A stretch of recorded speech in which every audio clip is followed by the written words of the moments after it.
Isang panibagong obra na naman ang handog ko sa inyo mga tropa. Ang request sa akin neto ni bro ay textured fringe, low taper fade na may normal bulk lang sa likod na hindi naka-blowout. Ang una natin ginawa ay binawasan muna natin ang harap at dun tayo nag-base ng layering papunta sa likod.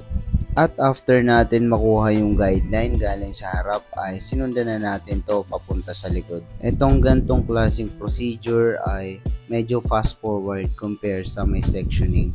At maraming nagtataka kung bakit hindi daw ako nagsisection.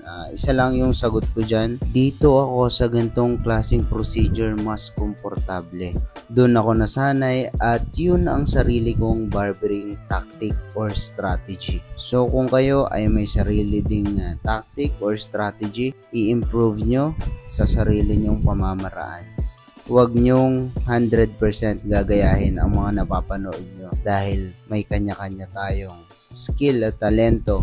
Malay mo, mas malupit pala yung natatagong iyo na kailangan mo lang ipalabas sa pamamagitan ng maraming experience. Experience is the best teacher. So ito ay para sa mga aspiring barber na gusto matuto. Binibigyan ko lang kayo ng motivation dahil ako ay nagsimula din ng hindi marunong katulad nyo mga par. Banu din ako nun. Pero sa katagalan ng panahon, nag-improve na ngayon. Basta tuloy mo lang at i-improve mo yung sarili mong tactic or strategy. Ipaghalo-halo mo yung mga nakikita mo at gawin mong isa at bumuo ka ng sarili mong formula. At mukhang marami na nga akong nasabi na hindi naman related dito sa pinaggagawa ko.